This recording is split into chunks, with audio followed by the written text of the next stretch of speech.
Welcome to the latest episode of our podcast series for financial advisors. Today's episode is The Next Big Thing, Private Equity Disrupting the Landscape for the Best Teams. It's a special industry update with my partner, Lewis Diamond.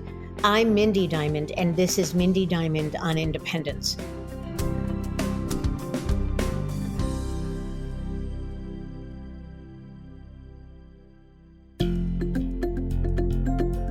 This podcast is available on our website, diamond-consultants.com, as well as Apple Podcasts and other major podcast platforms. If you are not already a subscriber and want to be notified of new show releases, please subscribe right on your favorite podcast platform or on the episode page on our website. For Apple Podcast users, I'd be grateful if you'd give the show a review. Your input helps us to make the series better and alerts other advisors like you who may find the content to be relevant. And while you're at it, if you know others who are considering change or simply looking to learn more about the industry landscape, please feel free to share this episode or the series widely. Our industry updates are designed intentionally to keep you informed about the latest evolutions of the industry landscape. And this is a big one, especially for top wirehouse teams or top teams in general looking to make the leap to independence. Historically, meaningful upfront capital and independence was an either-or scenario, not an and, meaning you had to choose between being independent or opting for transition capital.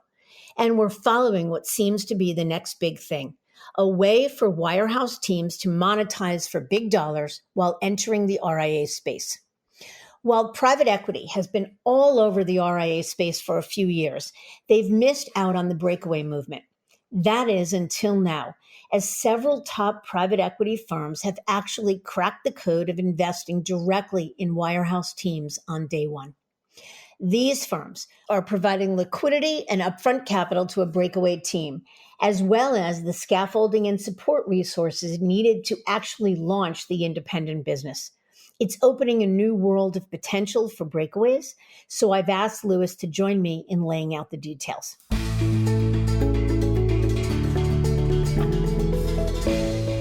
Lewis, thanks so much for jumping in on this one. Absolutely. This is a very fun and fastly developing topic, so excited to dive in. Yes, a lot to talk about, and we're excited about it, so let's jump in.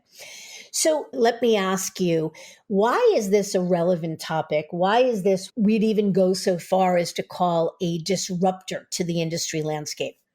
Yeah, I think it's fairly simple. By our count, there's over 40 different private equity sponsors that have invested in at least one RIA or independent firm. So clearly private equity isn't a novel concept in our industry, but what is new is it encroaching on the landscape of opportunity for breakaways. So similar to how private equity's infusion into the space really fueled RIA deal making and the massive wave of consolidation, we're expecting something somewhat similar. So we think it's going to be a big topic because, to your point in the opening, there are advisors who would love to be independent, but either because of a pending retirement deal, a very large forgivable note they pay back, unvested deferred compensation, or even just the desire to monetize for the amount of risk they're taking, have kind of gone either underground and stayed put or went to more traditional options. So we think this is going to be big because it blends together, I think, what a lot of advisors want, which is the power of the RIA channel, but not necessarily having to build a firm from scratch, but also the creative economics and financing that either you have to go to a traditional employee model for, or where we're seeing private equity really make a difference in RIA deal making. So it could be for some the best of everything. Yeah, and I agree with everything you said completely.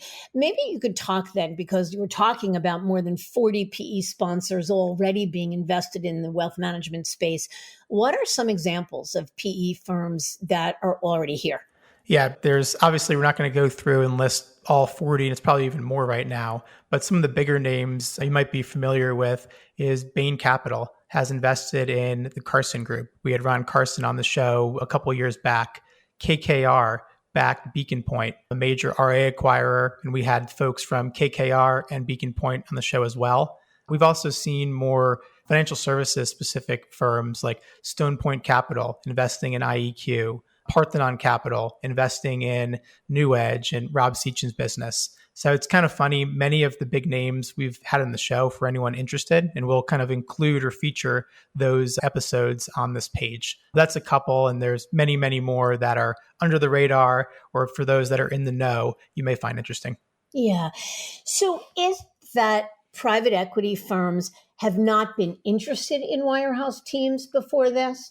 Or is it that they hadn't figured out how to entice them before this? I think it's a little bit of both. It's probably more the former than the latter. When private equity is making an investment, they're looking for existing businesses with free cash flow, with growing businesses, et cetera. They're looking for more certainty. And certainly a team breaking away from a wirehouse or needing to go through a transition is anything but certain. The amount of business that's going to come over is somewhat up in the air. There is an existing infrastructure and there is an existing business to invest in. So in part, they've kind of ignored it because they were just uncomfortable with how to price it and how to handle a transition. The other piece of it is, even for firms that were interested, and honestly, why wouldn't they be? It was hard to match the private equity firm's appetite with matching something up with what a wirehouse team would find compelling. So what we mean by that is wirehouse teams oftentimes need infrastructure. They don't have a chief compliance officer. They don't have an existing RIA. So how do you solve for that? That's one piece. And they're solving for that through bolting advisors onto existing RIA firms. The other piece, which might be more important, is how to figure out the economics. Because like we said, teams are in transition. They don't have a value or equity that they own in their business. So how do you actually put a multiple or figure out what the value of the business is? So it's figuring out and kind of the iterative process of working through how do we make it so that the economics, the upfront payments, the earnouts, et cetera, are compelling for a team that's taking the ultimate risk of a transition while also balancing the risk that a private equity investor is taking in deploying capital. So I think it's kind of all of the above. It was appetite was maybe there, maybe not, because there's just uncertainty or skepticism about the model, but also trying to land the plane on finding the right balance of infrastructure and capital that made sense for a wirehouse team that may consider an option like this. Yeah. So I was going to ask you later on to talk a little bit about how, for example, these private equity firms have figured out the structure in order to the compensation structure or the economic structure to solve for that. But I do want to ask you something before I go there. And that's, you're saying they're attracted to wirehouse teams, yet we have a very significant private banking team that's very interested in this model. So do we mean just wirehouse teams, or are they interested in other non-traditional teams as well? Yeah, I think it can really be teams, we'll say teams and employee constructs in general. It doesn't have to be wirehouse. We'll use wirehouse as more of a overarching term. I would say that wirehouse teams do tend to have stronger and more predictable portability than private bankers. So it's probably a little bit easier to figure out a model that makes sense for a wirehouse team that typically moves 85, 90% or more of their business versus a typical private banking team that might have a very large amount of assets that they're servicing, but maybe 20, 25, 30% of the business actually moves. So it can really, I think, be any of the above. And it can even be an employee team from an RIA. There was a deal very recently where a team of employee advisors from Avidian Wealth down in Texas, one of the advisors was actually a podcast guest on the show, took on a private equity investment from Hightower. So that was a team of employee advisors at an RIA. So we'll use wirehouse teams as kind of an overarching term, but it can really be captive or employee teams across the board. So let me ask you to clarify that. Hightower investing in an employee based team. I don't know that most of our listeners would consider Hightower a private equity investor, are they? Yes and no. So Hightower draws its capital base from a number of institutional investors, including private equity. And Hightower is then deploying that capital in a way very similar to how private equity does. So they're buying enduring stakes in businesses and then providing a platform for teams to operate. So there's a lot of, and we'll kind of get to it, a lot of wrinkles in how private equity is entering the space and deploying their capital. Investing through a platform like a Hightower is certainly one way that we're seeing the capital be deployed. So let's talk about that for a second. If I'm a wirehouse team or a team that works, a significant team that has entrepreneurial spirit that would love to go independent and is intrigued by the notion of private equity investing in them, there are two ways I think that we're talking about that team could go independent. One, as you say, is to join an already established independent firm or private equity backed platform. And two is to go independent on their own, and the private equity firm invests directly in that team. So let's talk for a second. And then I definitely want to turn to the economic structure of this. But what's the difference between the two? Is the appetite the same for both? What does that look like?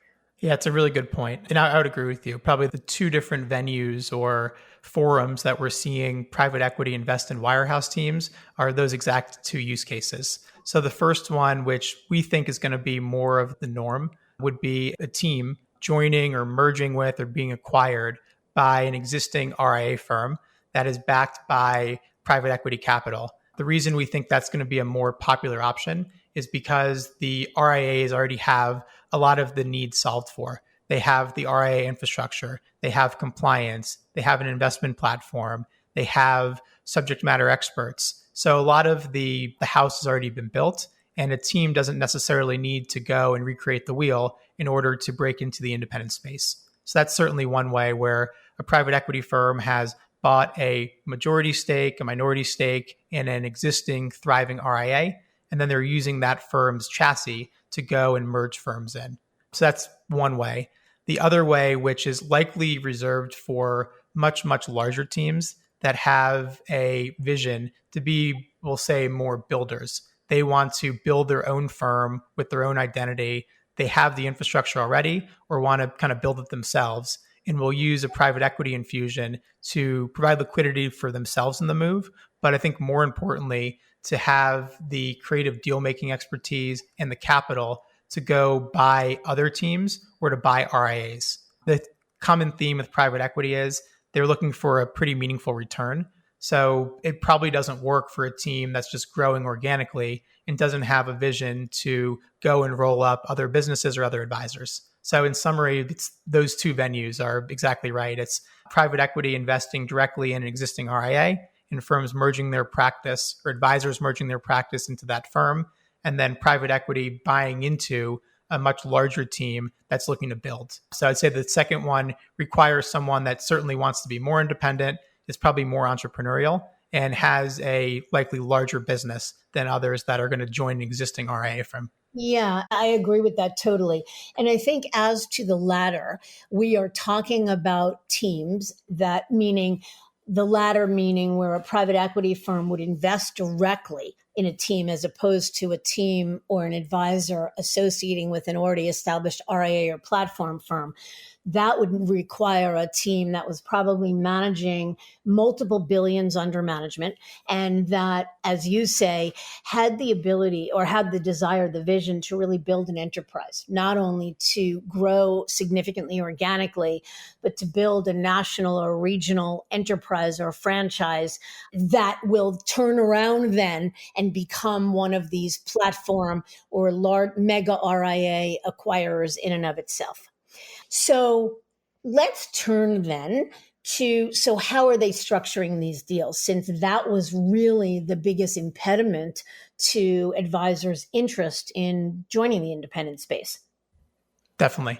That's the multi-million dollar question is how are deals structured? I don't mean to give we'll say a vague or kind of a murky answer, but unfortunately that's all we got today because each individual deal is completely customized to an individual business. Each private equity fund will have a different way to deploy capital, and the way in which an advisor joins a firm, meaning it's a private equity firm investing directly in a business or an advisor merging their practice into an existing firm, is really going to change the way deals are structured. The easiest way to think about it is what an advisor has to monetize is basically their payout. So there's expenses that are associated with running the business. So office space, support staff salaries, marketing, et cetera, et cetera. What's left over is a mix of the profits that today are remaining with their wirehouse firm, and then what the advisor is being paid or their payout. If an advisor joins an existing RIA firm, what a private equity firm will do is monetize a portion of the advisor's cash flow or revenue. They'll pay the advisor a payout to keep running the business, and then there'll be expenses. So if an advisor is making, let's say, keep it simple, 50% today from their firm, they may knock themselves down to, let's say, a 35% payout so that the private equity firm has something to monetize. And the proceeds of that deal will be a mix of cash and stock. The other thing that is different about the way deals are structured in this part of the world is instead of thinking about multiples of trailing 12, so 300%, 325%, 250%, et cetera, these firms instead look at businesses as an independent business, which is conducting or creating a pro forma profit and loss statement, looking at what's the EBITDA or free cash flow and putting a market multiple on that. So it's different because the metrics and terminology are a little bit off the beaten path from how advisors typically think of a deal, but that's really the way to think about it.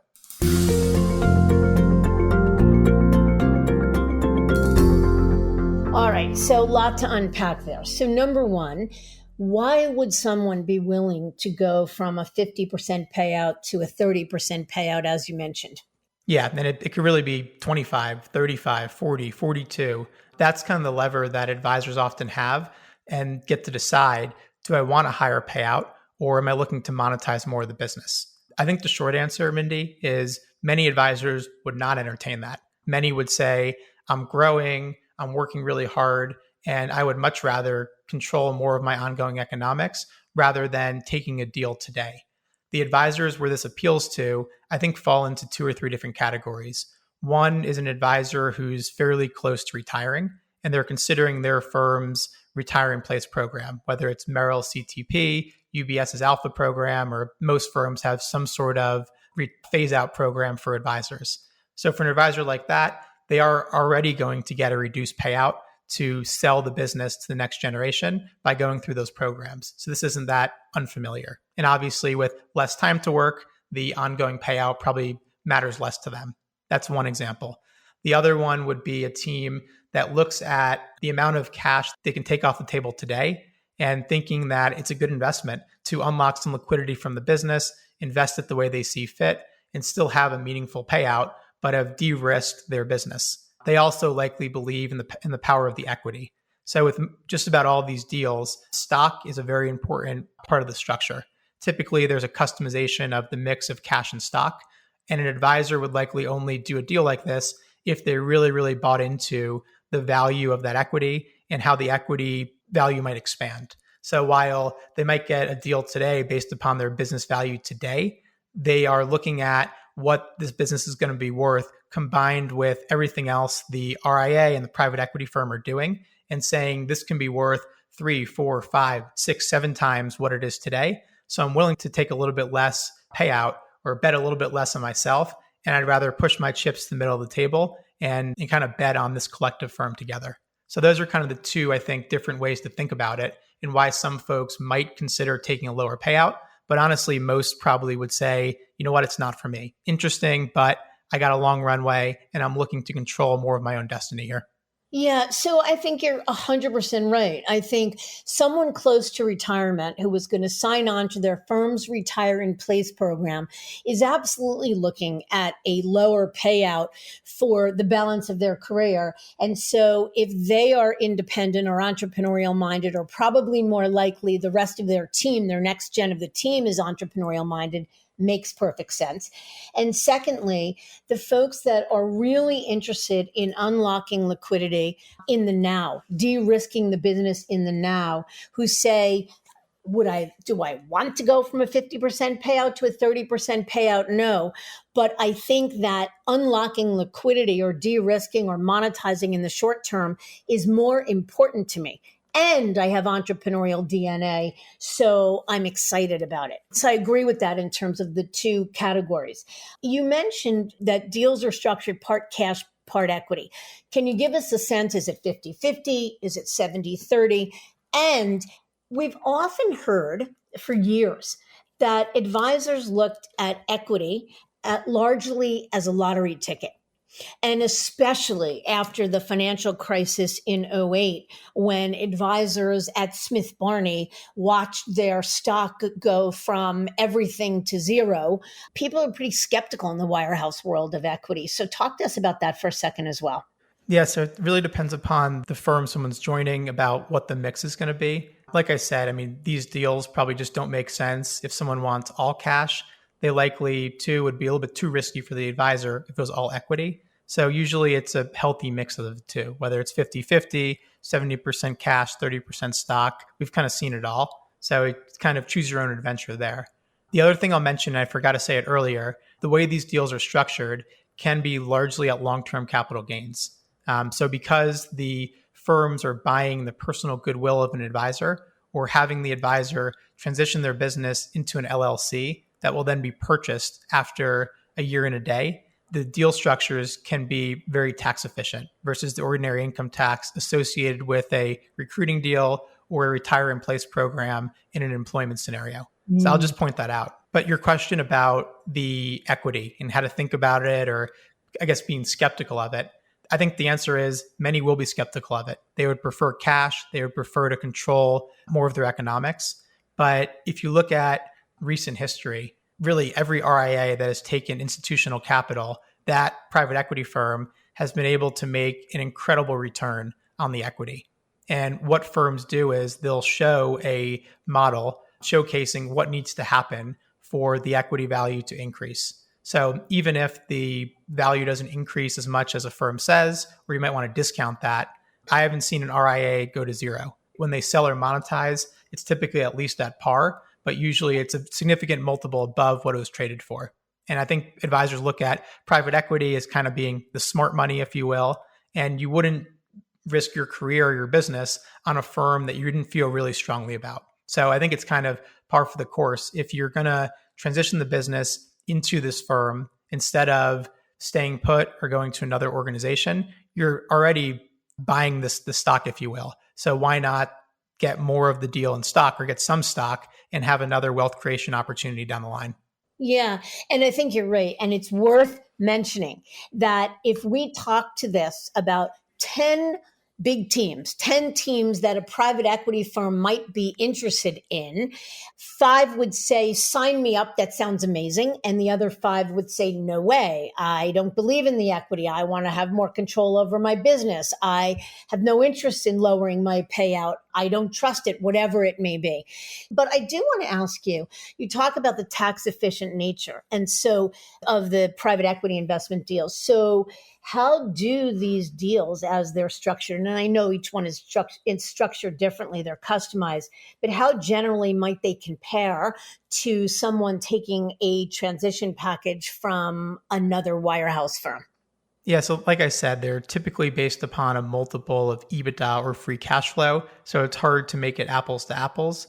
But in deals where we've had the privilege of representing teams that have gone this route on a pre-tax basis, so prior to long-term capital gains versus ordinary income tax, we've seen some deals that can be 3.5 or 4 times trailing 12. We've seen some that are less because it's a team that's valuing a higher payout or has a large infrastructure behind them. And certainly for much larger businesses, the multiple can be even higher than that. So it's, again, kind of a wishy-washy answer. But obviously an advisor wouldn't go this route, and especially selling their business, if they couldn't get a deal that was more than meaningfully better than kind of the safer or the simpler model of going to a competing firm and getting a traditional recruiting deal. Yeah, I think that's 100% right. So let's turn to, you made the comment, private equity is considered smart money. So my next question is, what's the appeal to wirehouse advisors or traditional advisors in private equity investment? Yes, it's probably 3 different things. I think the first one is it's a way to monetize the business in a meaningful way day one. So instead of needing to go independent, build the business, certainly have a decently long time, usually it's about 5 years or so, before the math behind going independent versus taking a recruiting deal really begins to align. They can skip ahead a couple chapters in the book and monetize like they would sell their independent business day one or at some point in the future. So I think that's the first one. The second one is they believe in the power of the equity. They want to be part of something bigger than themselves and believe in the private equity playbook of a rising tide lifts all boats, that we're being bought at this multiple. We're going to then acquire a business for another multiple. Together, it's going to be worth much more than it would be on our own. So they buy into the deal making acumen and the way in which private equity or just an investor in general is going to juice up returns on an eventual exit of the business. And I think third is some of these deals have pretty compelling growth mechanisms attached, where the private equity firm has portfolio companies. Those portfolio companies obviously have management teams and executives, and it might be access to those executives as a referral source. So I'd say those three are probably the main ones. And then the obvious one is, depending upon the private equity firm, there might be some curb appeal to having a firm like this invested in the business as a legitimizer.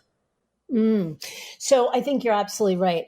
And I think it might help our listeners to give an example. So I was working recently, not that recently, but probably 6 months ago, with a very significant team that I had talked to about potential private equity investment and the two different ways to do it, to join an established firm or to build their own. He was all over it, thought it was the most exciting thing in the entire world, loved the idea of the equity. This is someone who's probably generating maybe 18 to $20 million. It's a team generating between 18 and $20 million or so in revenue, managing billions, very, very focused on growth, and youngish, say early 40s, so a long runway. And the most compelling thing, aside from the tax efficient deal structure and the legitimacy of getting private equity investment, was this referral access to the executives of the private equity's portfolio companies. Why didn't he do it? Because at the time, there were some things going on within his company that were creating some instability and some concerns for him. And he felt that it just wasn't the right time to consider it. But when and if things stabilize for his company and he feels ready to approach his clients, this idea, this notion of private equity investment would be exactly what he was interested in. No doubt. I agree. Okay, so it's not all peaches and cream and it's not perfect. So, what are the turnoffs or the negatives? And maybe with it, you can share an example of a team or teams that you've spoken with about it who said, no way, and here's why. Yes. I mean, there's a lot of negatives or perceived negatives. It really matters more about someone's perspective and where they are in their career and what their goals are. I'll give you a couple though. So if a team is selling their business or merging their business at the time of transition, their business is going to be at a low point as far as its value. A buyer doesn't really know what's going to come over, although obviously they have to have some degree of confidence, as does the team. And there's a fairly limited pool of potential buyers, which means you're not selling your business on the open market like you would an existing independent business. So that's one, is just the deal structure might be more back-ended or more earn-out based, kind of less certainty for both the investor and also for the team. And they're not really able to create an extensive market for their business like they might if they were an existing independent that owned the relationships and you knew with pretty much 100% certainty what would come. The second negative is you're selling your business, we're transacting your business. So typically, or almost always, you're going to be signing a pretty onerous set of employment documents, non-competes, non-solicitations. It's non-protocol now, even though you might transition in a protocol way. So it's really going to be the last move you make. And you may say, why would I sell my business now and monetize a portion of it or all of it when I still have many years left to work and a lot of growth left in the tank? Why wouldn't I just wait until I'm closer to retirement? The business is much larger and I'm more comfortable taking a lower payout. And then I would say it's also the fact that many advisors just aren't comfortable operating in the RIA channel. So we saw this in kind of the First Republic events of a couple months ago. Many advisors looked at what happened to First Republic and kind of fell on two sides of the ledger. One said, I need a balance sheet if I'm going to change firms, and I'm looking at big firms with big brands who have a bank in-house, and others who say, I prefer more of the family office model, which you find with RIAs, which is not having a balance sheet and having multiple lenders as an example to compete for the business. So I'd say it's those three things. It's the value of the business at time of sale. It's selling kind of the timing of the sale and the employment documents you sign, and then just whether the RIA channel makes sense for a business or whether a more traditional brokerage firm or financial institution is going to meet the mark. So I want to clarify something because I think those are the exact right reasons why a smart and savvy team may not be ready for an investment like this or not interested. But I want to clarify something. Despite those negatives, and despite the fact that probably the majority of teams that might be approached about this will not be interested in it for one reason or another, we still believe that this is going to be the next big thing for the industry. And the reason we do is because we think that private equity investment in the industry in general is going to raise valuations and in general make wealth management businesses more valuable. So, Lewis, given that, how do we connect the dots between we're saying a lot of teams are not going to be interested in this, and yet we still believe it's going to be the next big thing? Yeah. So, I mean, similar to why we're seeing right now as being a very rich time for advisors considering change, we call it a seller's market. It's because there's more than just the traditional wirehouses that will bid for a team. It's the Rockefellers, the Raymond Jameses, the RBCs of the world. And now you have a new category of very, very deep pocketed and sophisticated investors that can bid up the price for a team. So the way to think about it is if you're an advisor considering change, you're doing your homework, you're working with a firm like ours or on your own. Our job is to set a discrete market for a business. We would say it makes sense to look at wirehouses to kind of have a more familiar comp. It makes sense to look at boutiques and regionals to see if that kind of meets the mark. So now you got all those bids in the ring. But now we also have this other kind of wild card that could make the value even higher. So even if a team says, you know what, it's interesting, but not for me, they may have an offer in hand that's far greater than what they can get from another firm. And perhaps they can use that to leverage a better offer. Or another way to think about it is if this does become kind of a norm or it becomes we'll say a more durable part of the wealth management ecosystem, other firms will have no choice but to either change their deal structures to compete or raise the bid to retain teams or to win business. So I think that's exactly right. It's just supply and demand, and the way the market works is if you have a new option that is going to beat the mark of what other deals are, naturally either the bid goes up or firms are going to lose advisors. And I don't know if they're comfortable with that. Yeah, I think that's exactly right. And I actually appreciate that connection there. But yet, you and I have spoken to a number of top teams about this, and they're not interested. So give us an example of a team that said, interesting, thank you for putting it on my radar, but not what I want. Sure. Yeah, probably the examples I was giving before about why this wouldn't work. You could think of an example of a team that kind of meets all those criteria. So I'll give you one. It would be a multi-generational team. Let's say it's a father and it's a daughter. The father likes the idea of this. They're going to take their firm's retire in place program. It makes sense financially, but they don't want to lock up the business in perpetuity with a new buyer. They would like for their daughter to be able to move the business again or go independent. They also aren't interested in having their child have a much lower payout. So that's an example. Another one might be a young team that's growing at 15 to 20% per year. They may look at this and say, interesting. I like the idea of equity. I like the idea of monetizing a piece of the business. But why don't I go independent or why don't I go to another firm and come back to this idea in 5 to 10 years when I'm 2 times bigger or 3 times bigger? So I think those are kind of two different avenues. One is a team with older and younger advisor who isn't looking for a permanent option for the business. The other one is a team that's growing very quickly and isn't looking to sell the business. Yeah, I think that's exactly right. So is this happening now? Are there any examples of wirehouse teams where private equity firms have made investments in them? Yeah, I mean, I'll give you a couple. There's many that are kind of under the radar or unannounced, or we have knowledge of many that are coming down the pike that we aren't at liberty to share. But a couple that are public and we can talk about. Rob Sechan, another podcast guest. A couple of years ago, he moved his $5 billion team from UBS Private Wealth in the New York City area, partnered with Parthenon Capital, the private equity firm, to launch New Edge Wealth. That's a great example. He then actually has gone out and created a model where he's going to acquire wirehouse teams. An example would be Ghislaine Gouriage, who was a very large private wealth team who sold or merged his practice into New Edge. So that's a great example of kind of both a direct investment that Rob took, but also using an existing RIA to acquire a business. A couple of others.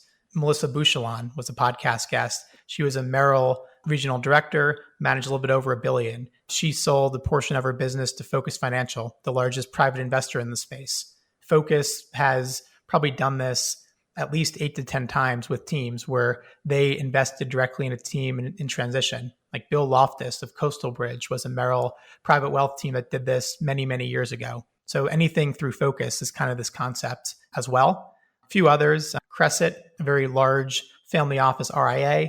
They're not a private equity firm, but they are acquiring businesses in a similar fashion. And they've made a whole business of acquiring JP Morgan private bankers and private bankers from across the industry.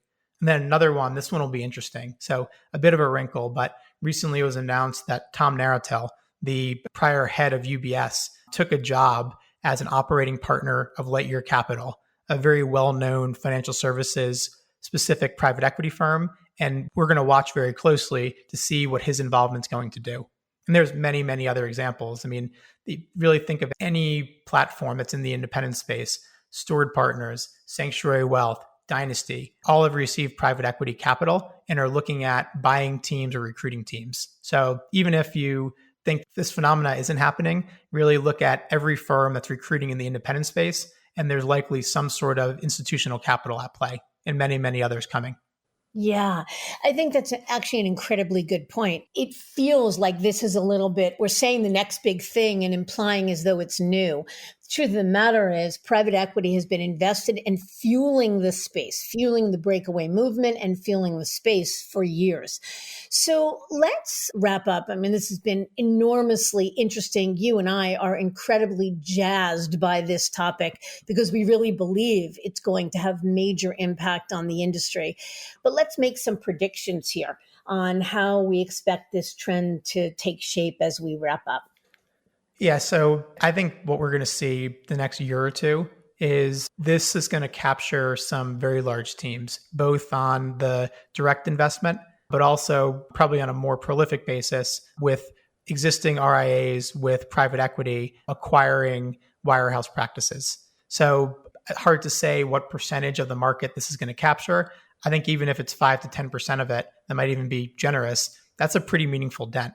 And like we said, there's more and more coming. So I think at a minimum, we're going to see that. And I think like the question you asked, like, how is this going to impact the market overall? I do think this will ultimately increase the valuations on practices in transition, and competing firms, traditional firms will have no choice but to wake up to it and either change their deal structures to become more creative or more advisor friendly. We've already kind of seen that begin to happen, or increase the bid they're paying overall, especially if a traditional firm can't compete with long-term capital gains. So that's my prediction is even if it has a 5 to 10% kind of share of advisor moves, that's meaningful when you think about all the billions of dollars that's at play and where those advisors may have landed if it wasn't for this. What do you think? I agree with you 100%. And while, again, if we spoke to 10 teams about this, 5 would say, sounds so interesting, but 4 of the 5 would say, but not now, or not ever, or here's the reason why I can't or I won't. But I absolutely agree with you that over the next year or two, we are going to see some of the biggest teams really disrupting the industry by not moving from Merrill Lynch to Morgan Stanley or Morgan Stanley to UBS, but by moving to one of these either to build their own independent firm with private equity investment or to join an ever-growing number of private equity-backed independent platform firms and large mega RIA firms. So the bottom line is, we've been saying this, you and I, for a long time, that it is very much a seller's market. As you mentioned, more competition for top advisors is good for everyone, clients included. And it's a great time to be an advisor, particularly a profitable and productive and growing advisor.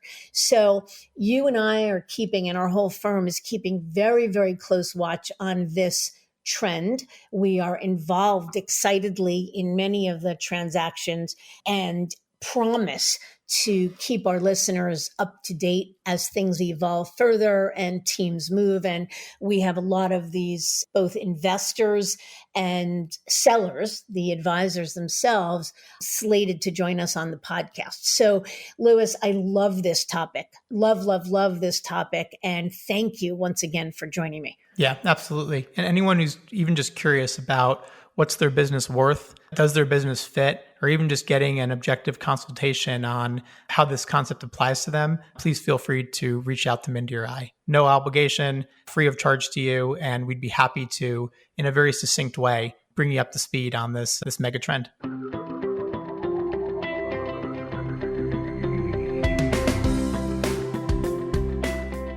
I thank you for listening.